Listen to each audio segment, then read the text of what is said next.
Este es el podcast The E-Commerce Edge con su anfitrión Jason Greenwood.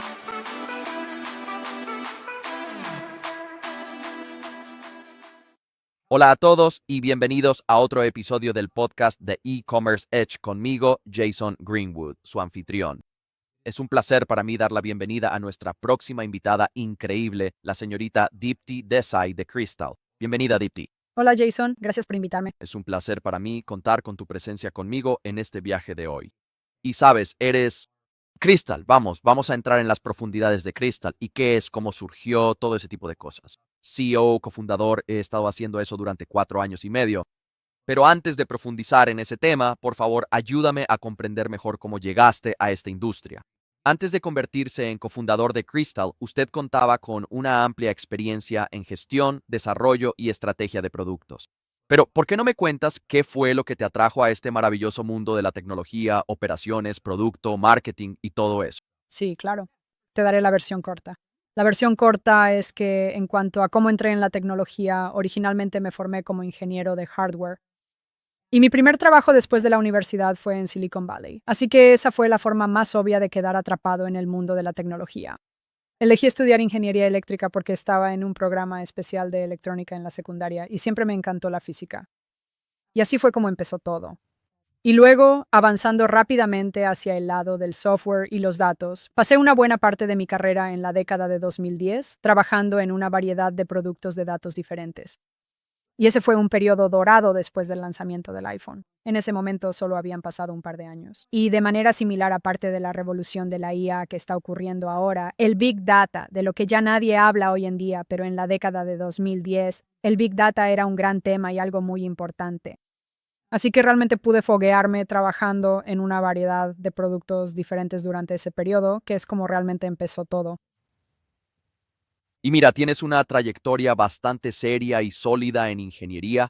Claramente eres muy inteligente y has enfocado tu atención en este producto que estás desarrollando internamente. Pero si miramos hacia atrás en tu trayectoria y pensamos en el puesto de gerente de producto en Meta Markets, que fue adquirida por Snap, también trabajaste durante 3 años en Uber.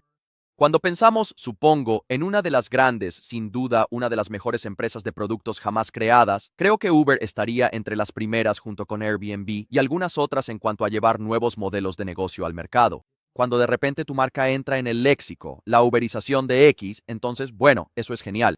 Es como que la gente no llama Kleenex a un pañuelo de papel, los llaman Kleenex, ¿verdad? Así que sabes que has entrado en el léxico popular cuando empiezan a usarte para describir otras cosas. Y parece que ese sería un lugar excelente para empezar a formarse en productos digitales. Sí, absolutamente.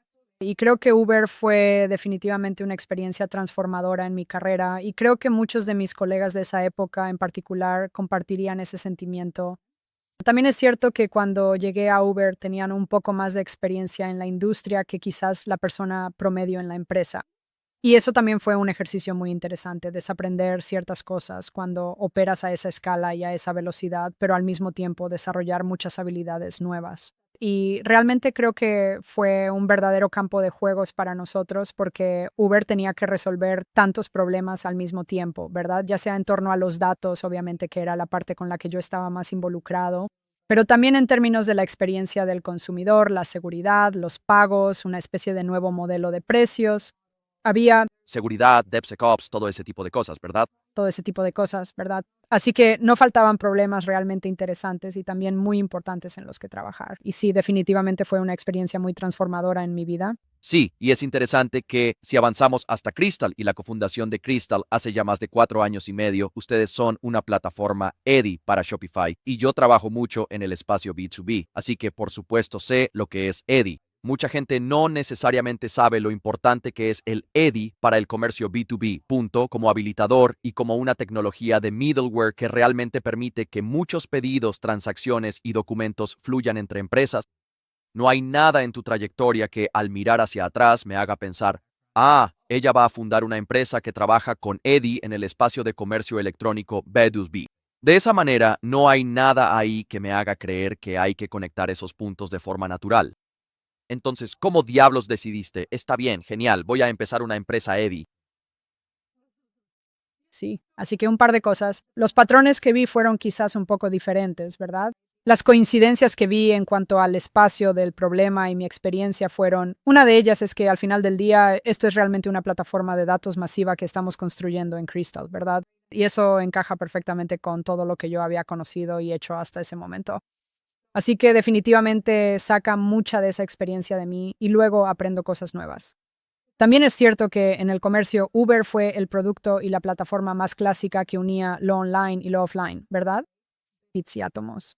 Y eso es lo que ocurre en gran parte del comercio, y especialmente en la forma en que habilitamos el comercio offline y online. Así que eso realmente me dio mucha empatía por la complejidad de lo que significa dirigir un negocio en el mundo real, ¿verdad? En contraste con si estuviéramos construyendo productos de datos para desarrolladores, por ejemplo, ¿no? Ese conjunto de consideraciones es muy diferente. Su base de clientes es muy diferente. Su nivel de comodidad con ciertas cosas es mayor que con otras, etcétera, etcétera. Así que vi esas dos cosas como una continuación muy fuerte de los temas que ya había experimentado.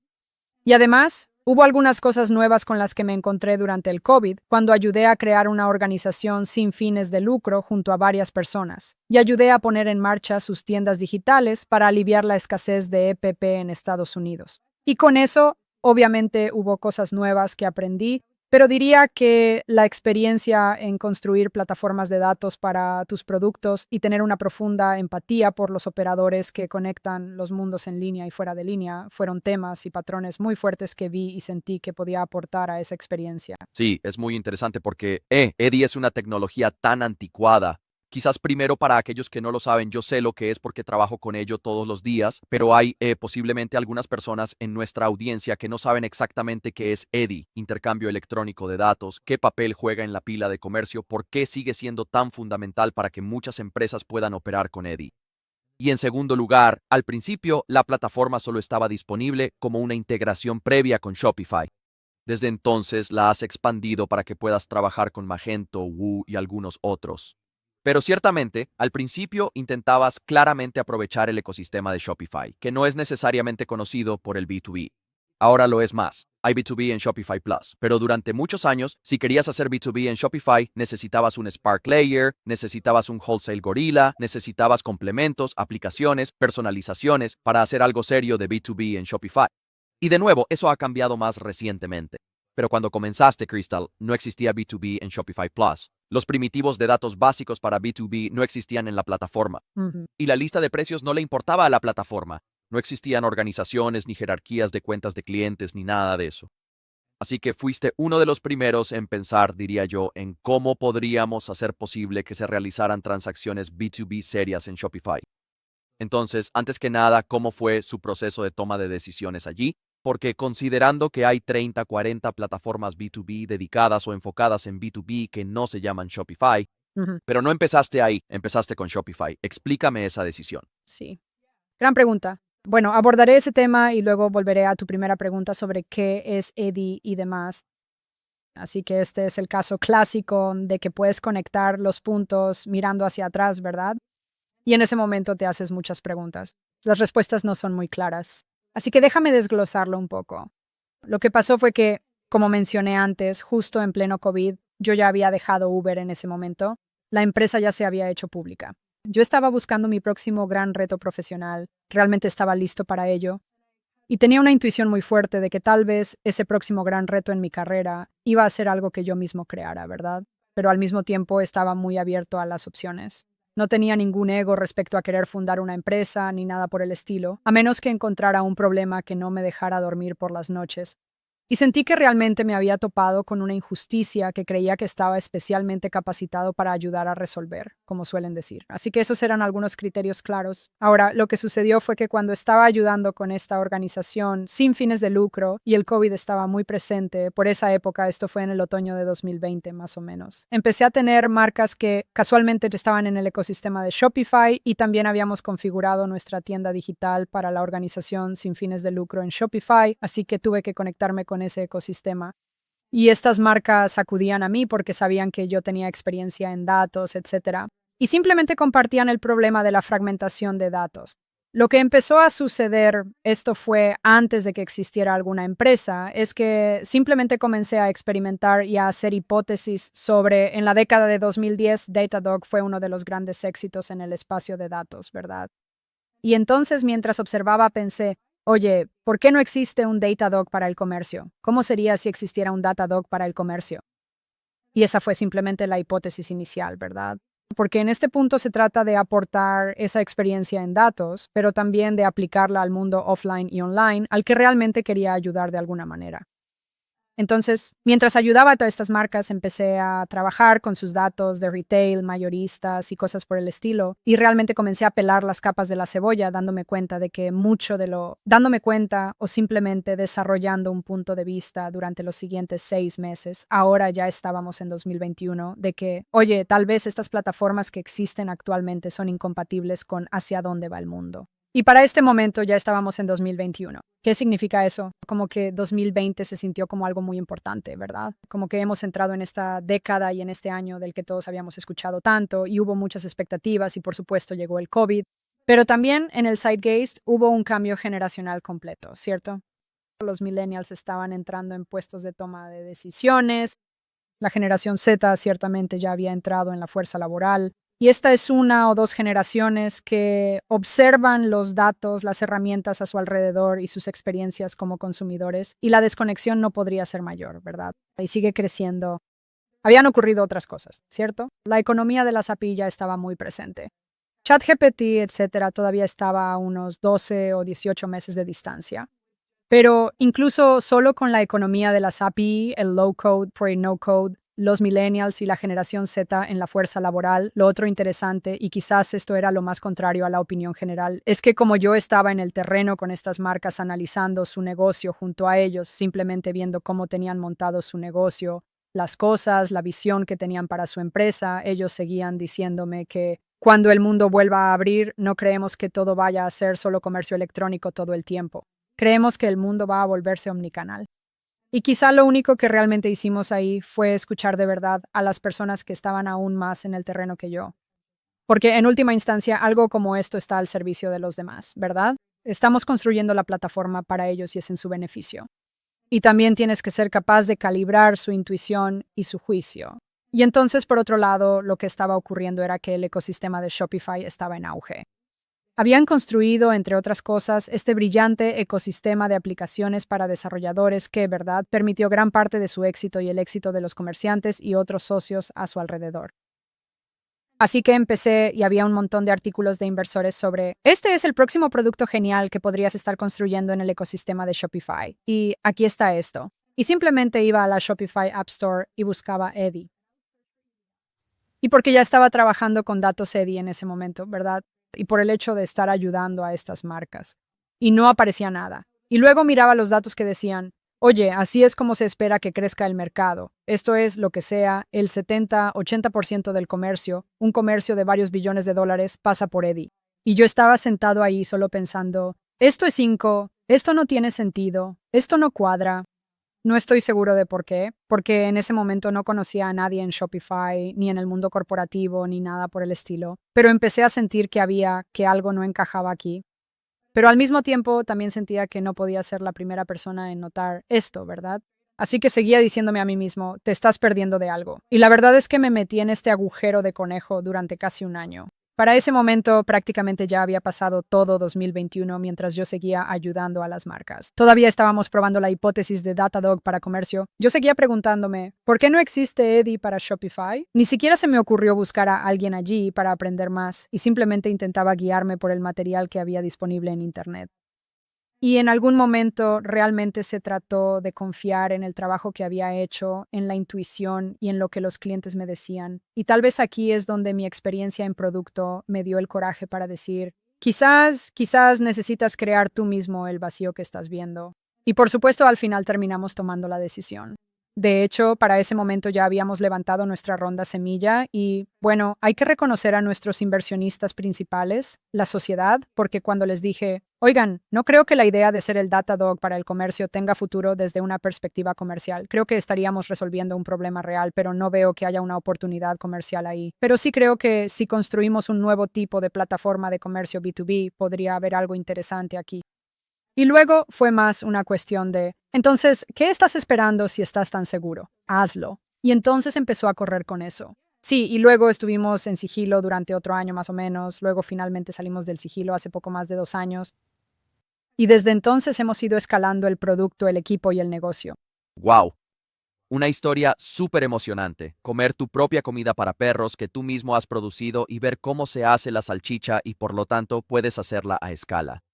Sin duda, es una historia que escucho una y otra vez en el mundo tecnológico y particularmente en el mundo del comercio y especialmente en el espacio de las aplicaciones y el espacio de habilitación de comercio. Es un estribillo bastante común y refleja un poco mi propio recorrido como consultor en B2B, especializándome y apostando cada vez más fuerte por el B2B. Tú estabas patinando hacia donde sentías que iba el disco o donde ya estaba.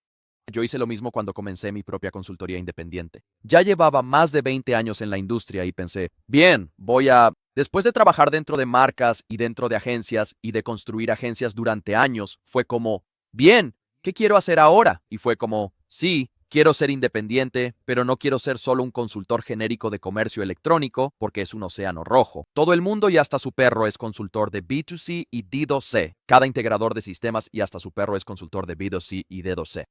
Lo último que quiero es estar perdido en un mar de lo mismo y tratar de diferenciarme en ese mar de similitud, lo cual es realmente difícil de lograr. Y pensé, tengo esta experiencia tan profunda y amplia en B2B, ¿por qué no me especializo de verdad en eso? Apuesto fuerte por ello, lo evangelizo y creo un mercado si es que no existe uno. Porque históricamente el B2B ha estado rezagado respecto al B2C y D2C desde una perspectiva tecnológica.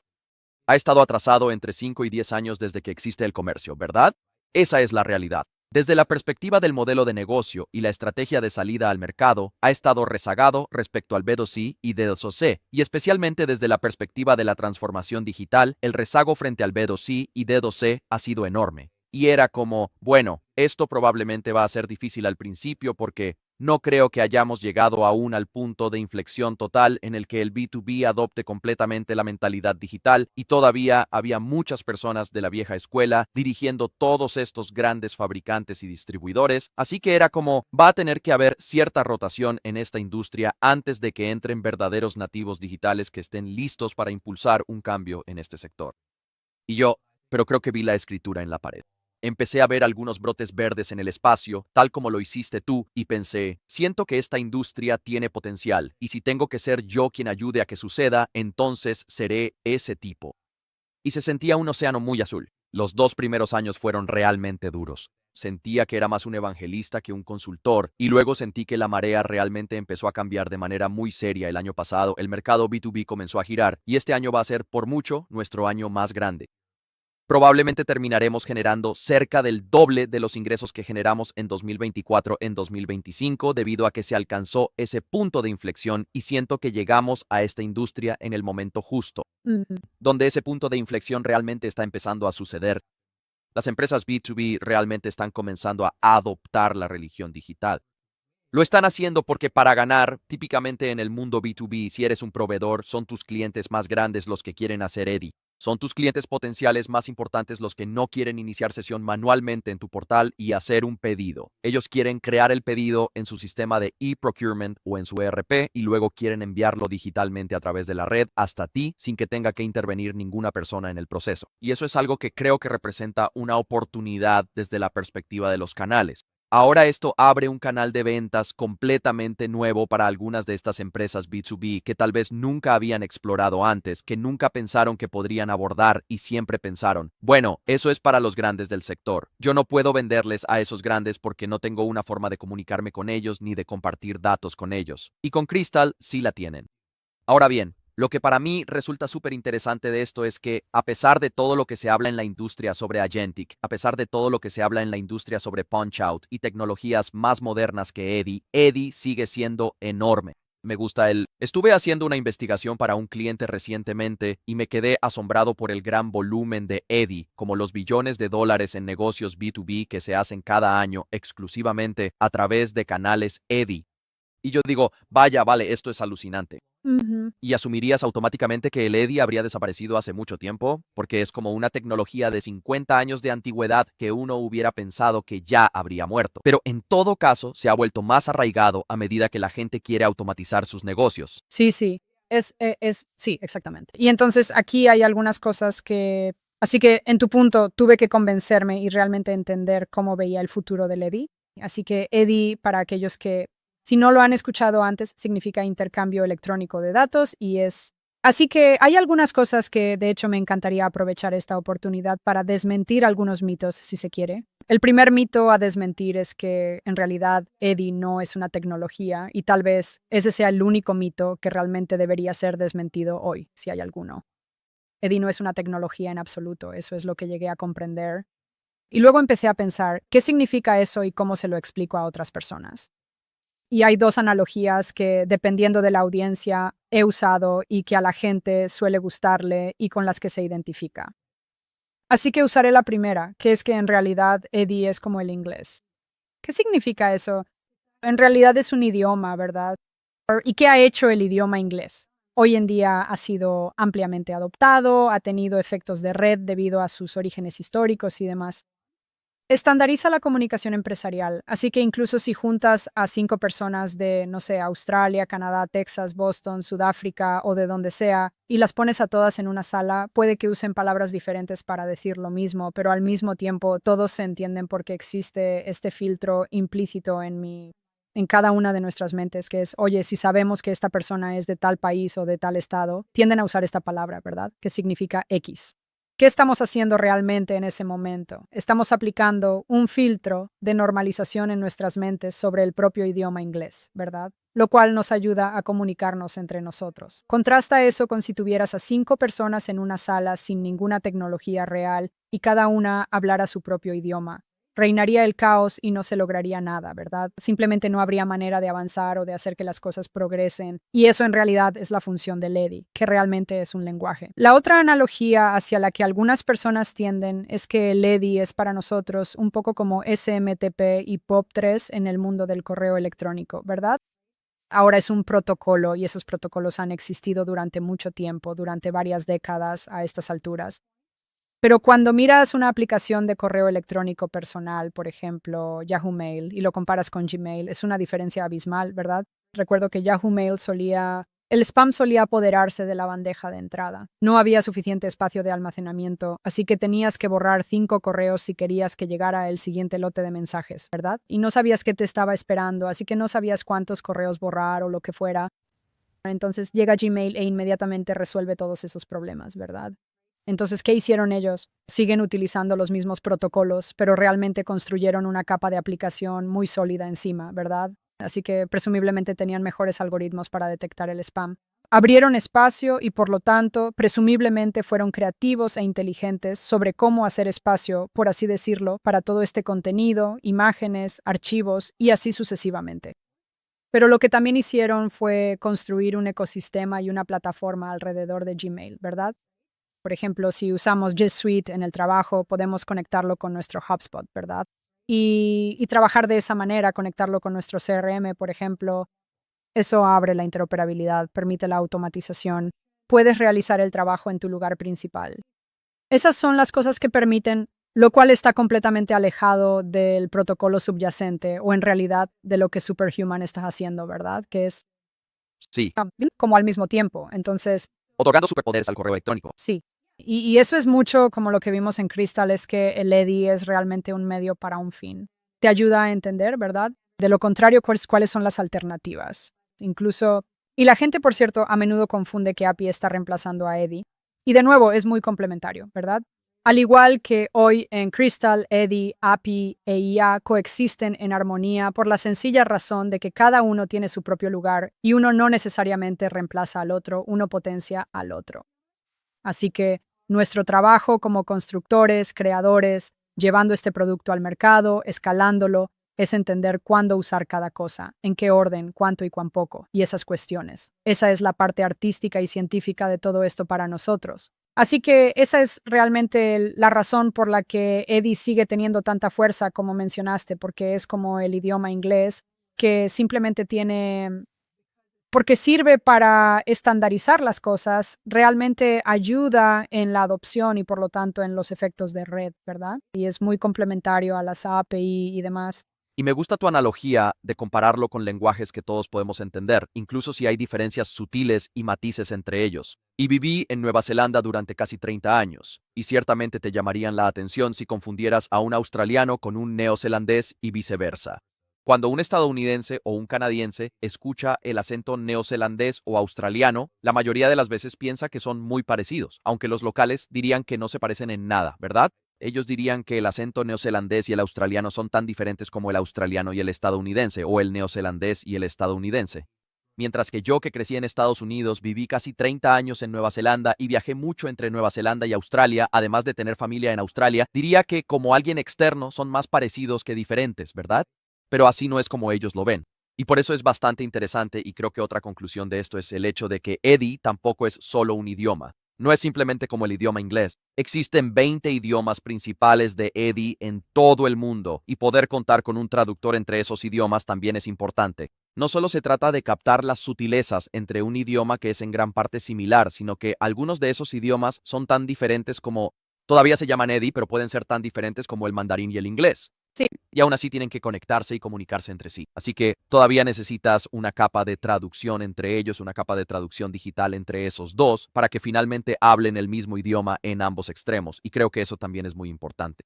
Y luego, lo último que me encantaría entender es, no son ni de lejos la primera gran plataforma Eddie que sale al mercado enfocada en el comercio, con una orientación o un enfoque comercial.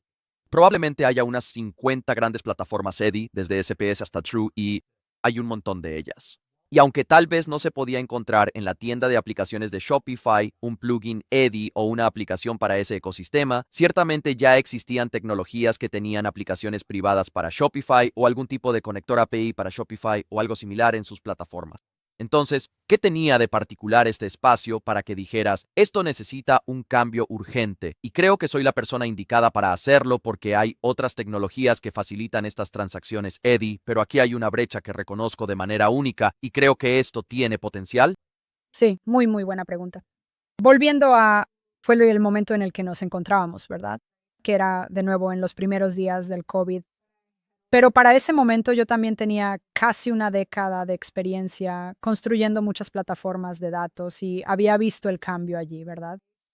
Creo que la mayoría de nosotros recuerda, o muchos tenemos la suerte de recordar cuando salió el primer iPhone y luego Oh, sí. ver ante mis ojos y tener un pequeño papel en algunos de estos productos que llegaron a existir directamente como resultado o como efectos secundarios de los smartphones, ¿verdad?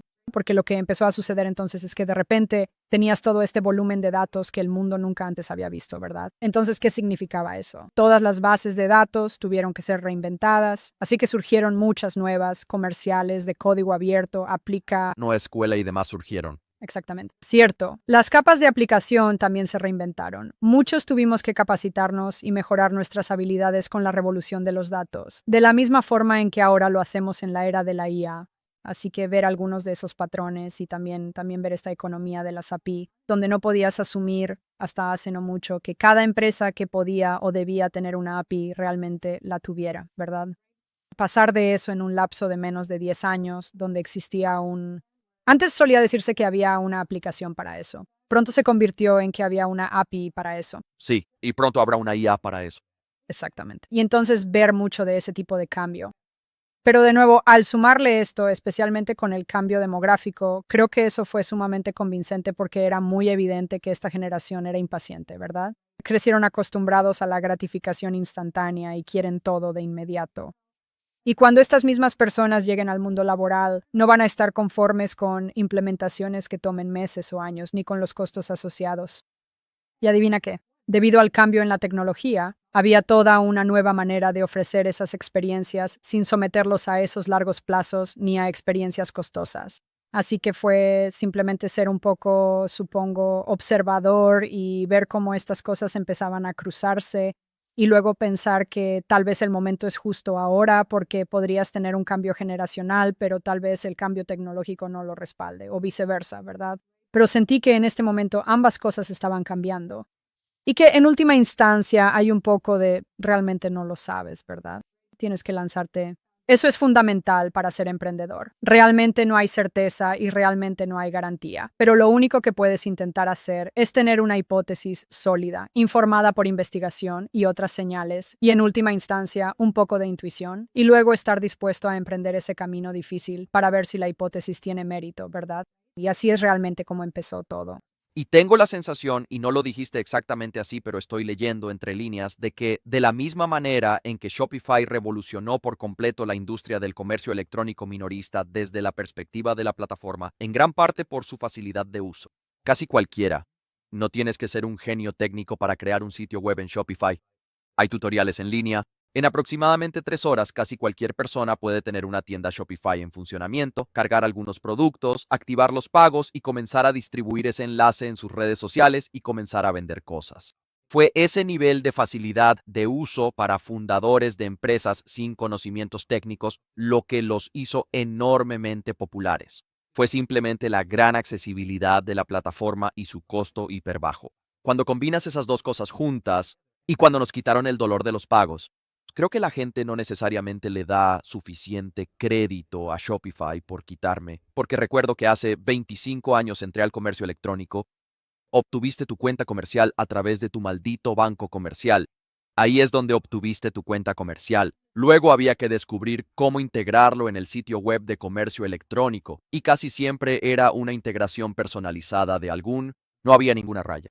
Mm, No existía ningún Braintree. No había, vale, claro, muy pronto apareció PayPal, pero si querías algo más sofisticado, era todo un reto. bien. Creo que la gente subestima en muchos aspectos el grado de accesibilidad que Shopify ha hecho del comercio para todos. Ahora bien, esto no significa que todo el mundo tendrá éxito, Mm, pero simplemente significa que la mecánica y las operaciones necesarias para poner un sitio en funcionamiento y ser transaccional han reducido esa barrera de entrada enormemente. Y parece que han pasado años. Usted identificó, vale, genial, puede que haya otras 50 plataformas EDI por ahí, pero son para gente técnica, son para integradores de sistemas, son para SEI, son para especialistas en el espacio. Estas no son plataformas que un comerciante promedio vaya a implementar, incluso si es un negocio B2B puro que cuenta con un equipo técnico significativo que, por ejemplo, gestiona su TI interna y su ERP. Muy rara vez ese equipo también será especialista en EDI, muy rara vez. Así que supongo que usted identificó, oye, mira, si hacemos que nuestra plataforma sea si nuestro objetivo principal es intentar que sea tan fácil de usar como lo es Shopify, entonces eso probablemente nos dará una muy buena oportunidad de captar una parte significativa del mercado rápidamente y abrir estos nuevos canales para estos negocios B2B. Sí. Así que parte de esto también es poder, como para mí personalmente, poder conectar algunos de esos puntos mirando hacia atrás, porque hay quizás una parte de mí que duda de mí mismo, que dice, oye, ¿por qué crees que tú eres el indicado para hacerlo tan fácil? Pero si tú, Sí, bueno, en realidad es exactamente eso, porque empezamos con algo muy difícil. De hecho, empezamos sirviendo y todavía lo hacemos al pequeño. Y obviamente ahora hemos subido de nivel en el mercado, así que podemos atender a clientes prácticamente de cualquier tamaño. Pero realmente sin preocuparnos demasiado por demasiados factores, sentíamos que este tipo de plataforma tenía que funcionar para el pequeño tanto como para las empresas más grandes. Porque también era el caso, y sigue siéndolo mucho, que las empresas más grandes ahora también quieren renovar su stack, quieren ir más allá de la transformación digital hacia la transformación de procesos de negocio. Y así estamos viendo el apetito y el cambio de mentalidad en todos los ámbitos, pero había, en cierto modo, aquí es también donde quizás hay un paralelismo no tan obvio con la experiencia de Uber, que es que Uber hizo posible ganarse la vida en la plataforma. Y así llevamos mucho de ese sentimiento y esa ética para hacer que esto funcione. Porque si los conductores son proveedores en la plataforma de Uber, entonces estas marcas son proveedores para grandes minoristas, minoristas medianos, y cómo empoderarlos y darles herramientas fue, creo yo, una inspiración muy clara del impacto que Uber puede tener en los medios de vida de millones de personas en todo el mundo. sí, y creo que Eddie está en una posición única para poder hacer eso, en el sentido de que incluso algunos fabricantes y distribuidores bastante grandes con los que he trabajado en el pasado aún no usan Eddie. Y por eso no necesariamente saben que hay todo un segmento del mercado al que no pueden, si han dependido de ventas de campo o, digamos, A menudo trato con fabricantes familiares de segunda y tercera generación. El hijo o el nieto del fundador ahora ha tomado el control del negocio. Históricamente han construido su negocio sobre la base de ventas de campo, SDRs, BDRs, BDMs, AEIs, ese tipo de modelo, tocando más puertas, asistiendo a más ferias comerciales, tratando de conseguir más clientes y luego ofreciendo una experiencia muy mediada por personas, ¿verdad? Donde el cliente envía un correo a su gerente de cuenta, el gerente de cuenta ingresa un pedido en un ERP o un OMS, el cliente envía un WhatsApp a su gerente de cuenta, envía un mensaje por Slack, envía un mensaje por Teams a su gerente de cuenta. Necesito información sobre este producto o lo que sea. ¿Me puedes dar el precio? ¿Me puedes enviar esta información? Luego, el gerente de cuenta va a su unidad de red, va a su escritorio, comprime archivos, material de apoyo, información y hojas de cálculo y luego se lo envía al comprador. El comprador genera una orden de compra, la envía de vuelta y luego el gerente de cuentas se encarga del resto. Y en ese mundo, incluso un portal de comercio electrónico de autoservicio no va a resolver todos los desafíos de los clientes porque todavía hay clientes que quieren una experiencia más automatizada que la que ofrece un portal de comercio de autoservicio. Ahora bien, un portal de comercio de autoservicio es fantástico para ese gran segmento intermedio que ama el autoservicio e incluso para algunos de los clientes que seguirán realizando transacciones por EDI y Punchout. Todavía hay toda una serie de servicios digitales que quieren obtener a través de un portal, aparte de la transacción, ¿verdad? Aparte de la compra en sí. Pero muy a menudo le pregunto a un fabricante o distribuidor, ¿han pensado en licitar para estos contratos gubernamentales? ¿O han pensado en licitar para estos RFPs? ¿O bien, has pensado en... Y casi sin excepción dirán, sí, lo tenemos, pero generalmente con estas RFP o estas licitaciones tienen un requisito muy explícito de que podemos realizar transacciones con ellos a través de estos canales digitales automatizados llamados EDI o Punchout o eProcurement.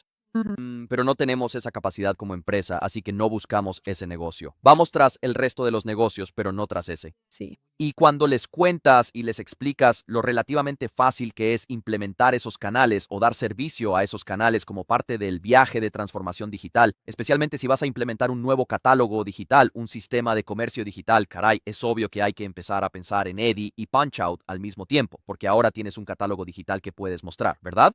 Ujú. Pero creo que muchas de estas empresas, porque se consideran pequeñas, nunca lo han pensado y piensan, soy demasiado pequeño para dedicarme a este tipo de negocio, porque no tenemos los conocimientos técnicos para siquiera intentar ganar ese negocio.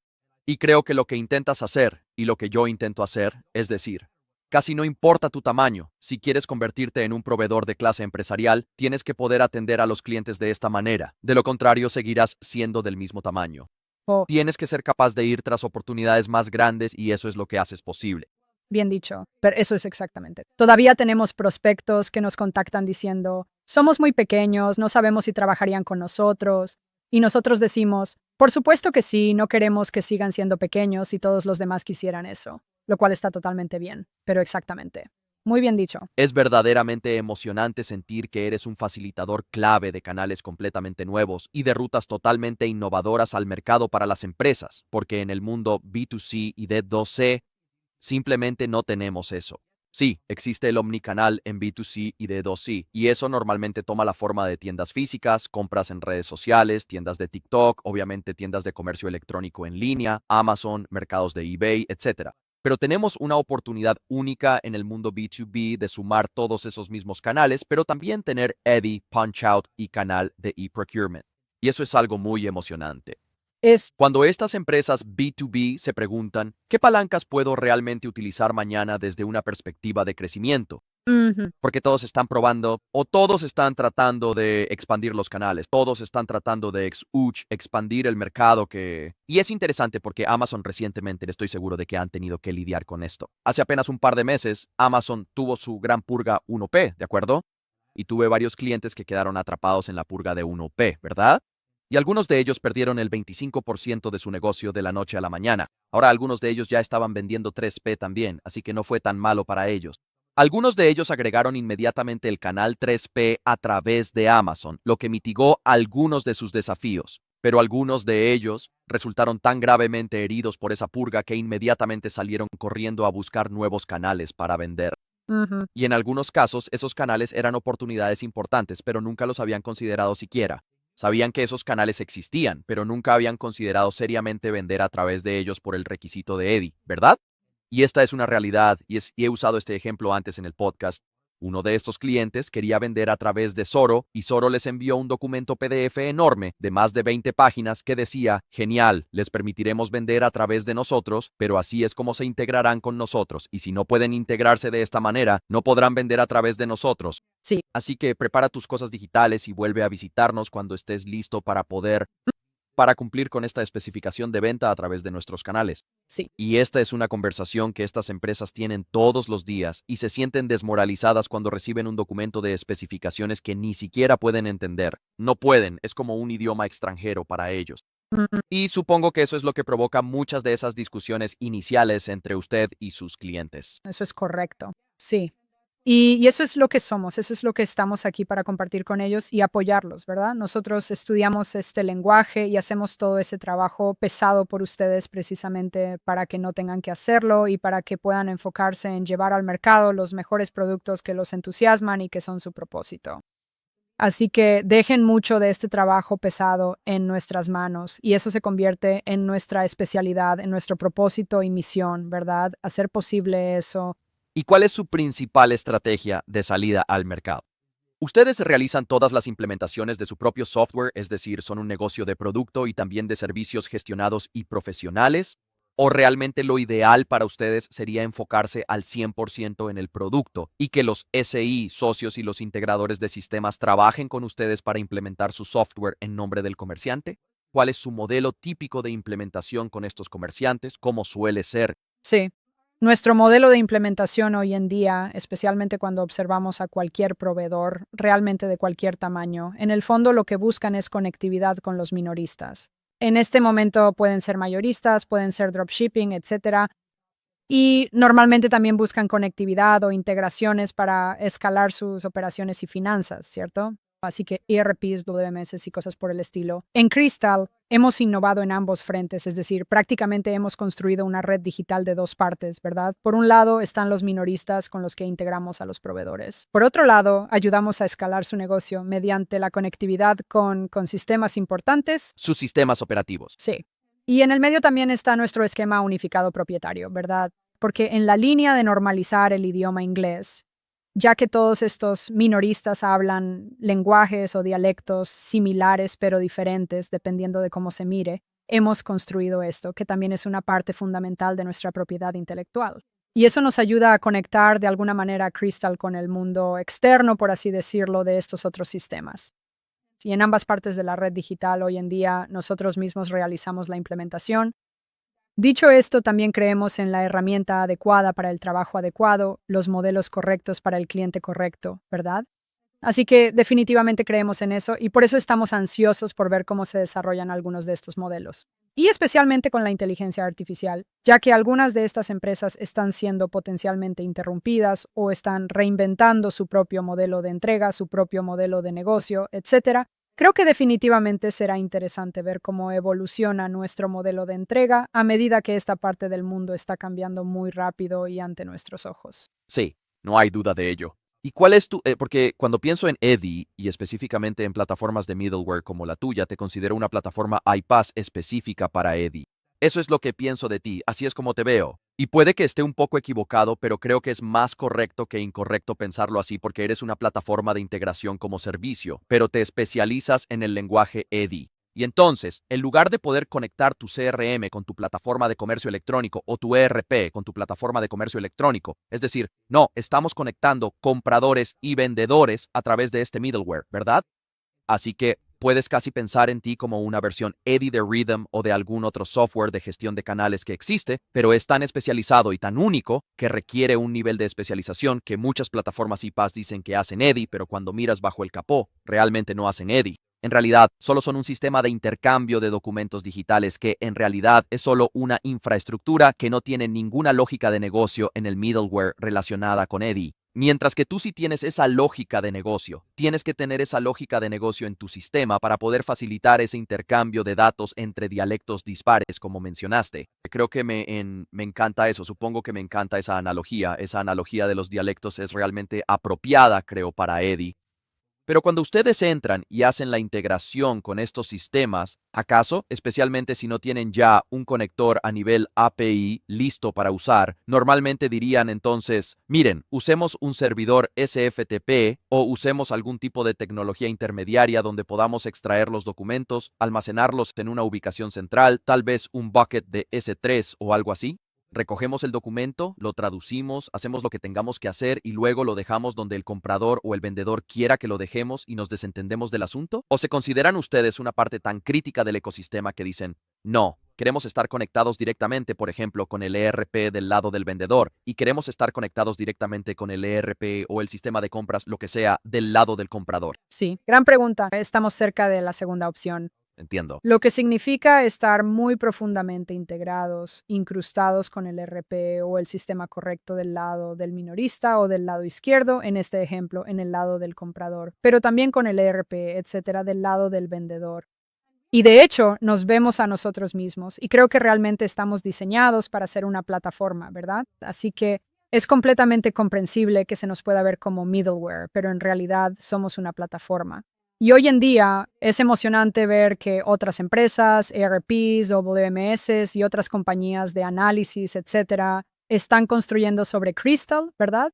Lo cual es en parte posible porque no hablamos mucho de esto todavía, pero también tenemos una API al estilo de Shopify, sobre la que otros desarrolladores pueden construir y así poder ofrecer una nueva línea de negocio a sus clientes o incluso poder retirar algunas herramientas que habían añadido a su proveedor anterior de Eddie, ya sea por datos XML, procesamiento por lotes o cualquier otra razón, y simplemente pueden dejar de usarlas y utilizar nuestras APIs para ahora impulsar estos flujos de trabajo que deberían tener en 2025.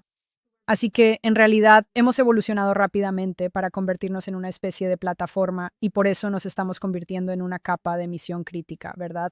Porque al igual que Shopify es la infraestructura oculta entre el consumidor y el comerciante, nosotros somos de manera similar la infraestructura oculta entre el cliente B2B y el vendedor. ¿Bien? Bien, y con la capacidad de otros jugadores de construir sobre nosotros y ampliar sus capacidades comerciales y nuestra red, sí es un tipo de extensión y expansión bastante emocionante de esa plataforma para nosotros. ¿Y a qué sistemas de comercio te conectas hoy de manera inmediata? Revisé su sitio web.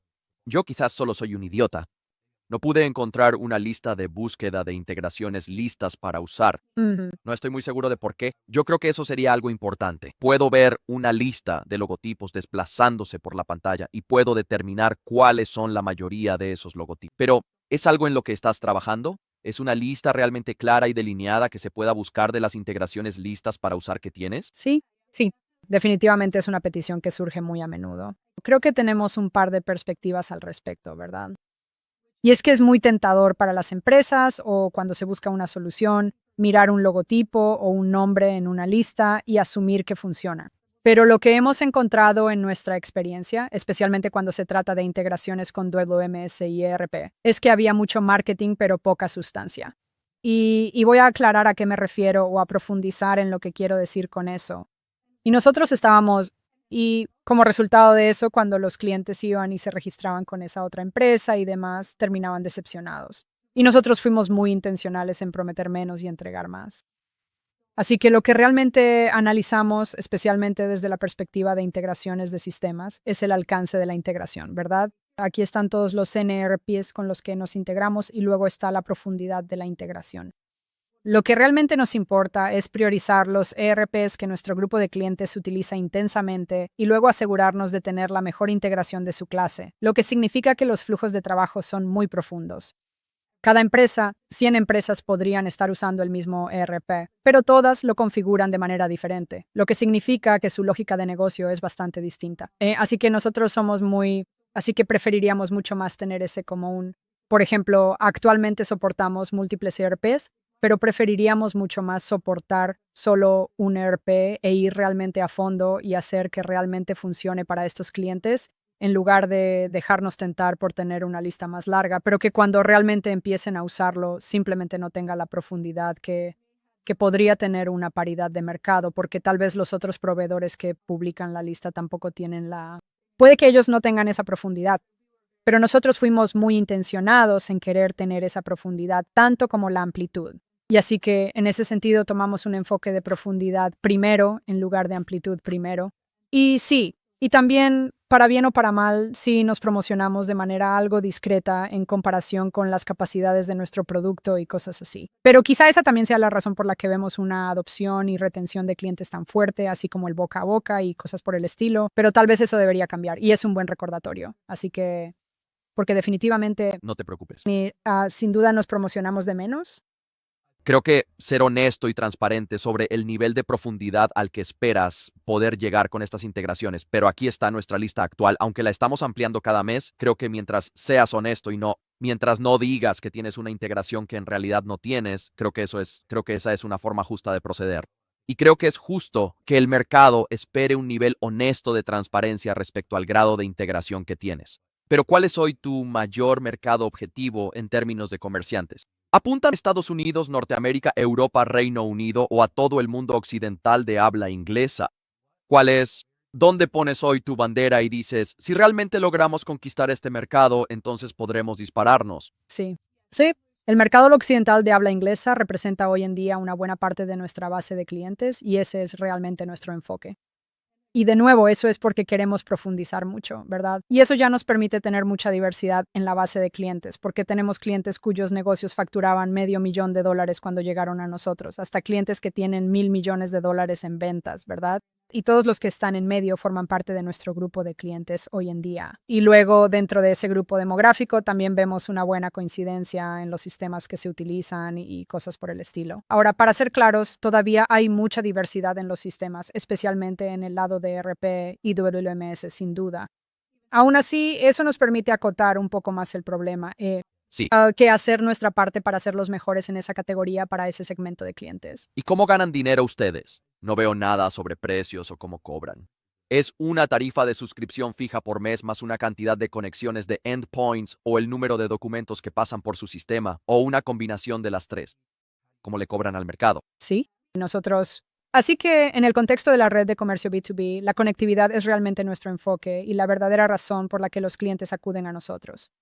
Por esa razón, las conexiones son realmente la métrica clave que observamos. Por supuesto, también hay volumen y cosas así según el tamaño del cliente y demás, pero realmente es el número de conexiones y dependiendo del nivel de personalización que se requiera nuevamente en el lado del ERP, etcétera, ese es un factor que consideramos, pero realmente tratamos de mantenerlo simple. Y también porque gran parte del modelo de precios predominante en la industria estaba mejor adaptado a cuando las limitaciones de ancho de banda, etcétera, estaban en un lugar muy diferente y era otra época para eso, ¿verdad? Y por eso sentimos que muchas de esas limitaciones hoy en día no necesariamente existen, así que nuestro modelo de precios y nuestro modelo de servicio deberían reflejar eso. Y en eso realmente tratamos de mantenernos firmes. Tiene sentido. Y probablemente podríamos pasar otras 3 horas hablando sobre inteligencia artificial, así que no me meteré en ese tema. Pero si miraras a 6, 12, 18 meses en el futuro, ¿hay algo que todavía no hagan hoy que sus clientes estén diciendo, oye, hacen estas cosas y nos encantan, pero también nos encantaría que hicieran X, Y Z? ¿O hay algo, alguna brecha en el mercado que todavía veas que digas, hoy no hacemos esto, pero danos 6 meses y estaremos haciendo eso? ¿Qué es lo que realmente está en lo más alto de tu radar en cuanto a prioridades de desarrollo de producto? Sí, muy, muy buena pregunta. También es una pregunta un poco complicada para nosotros, porque culturalmente hablamos de lanzamientos de productos 6 o 12 meses después en relación a tu comentario de, oye, ¿por qué esto no está en nuestro sitio web? Simplemente, culturalmente, tendemos a hablar de las cosas mucho después de que se lanzan, lo cual, de nuevo, es lo opuesto a lo que tal vez ha sido la sabiduría convencional hasta ahora. Dicho esto, lo que sí puedo compartir es que somos críticos para la misión. Impulsamos algunos flujos de trabajo muy críticos para nuestros clientes. Hay mucha interpretación, mucho movimiento de datos y mucho empoderamiento y habilitación de nuestra base de clientes. Y cuando observas cada uno de esos casos y también los adyacentes y cosas por el estilo, en cada uno de ellos puedes profundizar bastante en el aprovechamiento de la IA y luego puedes ir muy profundo y amplio al integrarlos todos con el poder de la IA para habilitar una experiencia de cliente completamente nueva y radical.